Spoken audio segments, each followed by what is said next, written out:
All right, this is Ryan Herrera of CHGO Cubs, reporting from Mesa, Arizona, Cubs spring training. And we have Cubs number one prospect, Pete Crow-Armstrong. Pete, how's it going today? Good, Ryan. Thank you. Thanks for having me. How's spring been going for you? Good. Been here for a month and a half now. I was kind of easing back into things for the most part of January, and felt like I've been able to be more full speed as of late, and been feeling really good. And this is your first time with Cubs in Major League camp. Being around all the Major League guys, what has that done for you as far as just helping you in your development? It's early, obviously, in the year, but just being around Cody Bellinger and guys like that and seeing how they go about things. Absolutely. I mean, that's my goal being in this camp is kind of just to watch and listen. I think there's a lot of benefit in just watching how players of this caliber go about their business. So it's already been great.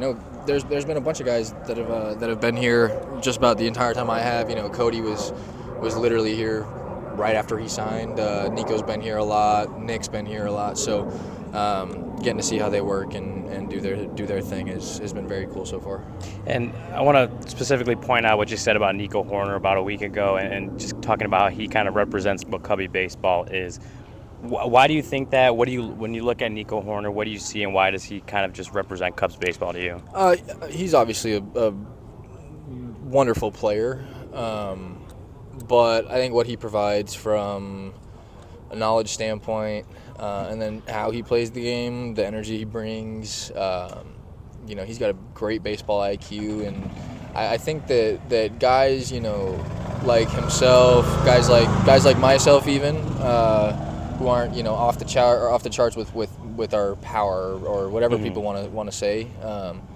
I think it's super cool to see guys like him still being a well above average baseball player with what we got, and he works so hard, and again, super smart. So I love how he works, and I love watching him do his thing.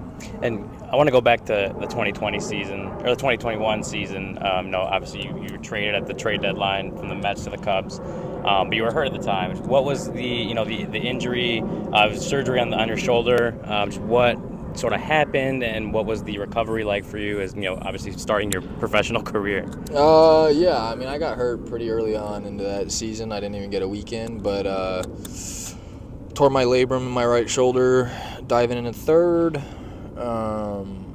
It was I don't even really know how many months the recovery process was, but it was okay. I got to spend some time at home in the beginning of it, which was a good little leeway into the rest of it.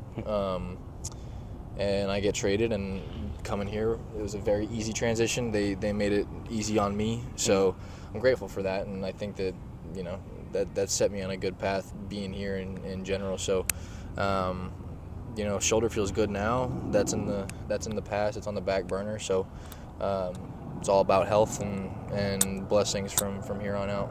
And getting traded to the Cubs, a new organization, what was that like, just kind of adjusting to what the Cubs do, if they did anything differently than what the Mets were doing, just the adjustment of moving to a new organization? Like I said, the transition was easy. Painless. No pun intended, It was better than I could have asked for. They've done a lot for me up to this point, and I'm blessed to be here. I think it's a privilege to play this game for everybody, but I'm speaking for myself, coming off an injury, getting brought into an organization like this, like I said, so seamlessly, like that's a big blessing. And this past season, obviously you rose, and in a lot of prospect rankings, you're the number one in the Cubs system. I know you've said in the past you don't really look at those, but just what was the year like for you as far as, again, your development and moving steps closer to the major leagues and just becoming the player you think you can be? Yeah, I think there's still a lot of room for improvement. I think I never lost the confidence in myself or the idea of how good I am at baseball or anything like that. I think last year, if it did anything for me, it was just, all right, you got room to grow in a lot of areas. So I think it's exciting because I see these areas so clearly, and I think if I put it all together, it's going to be something very cool.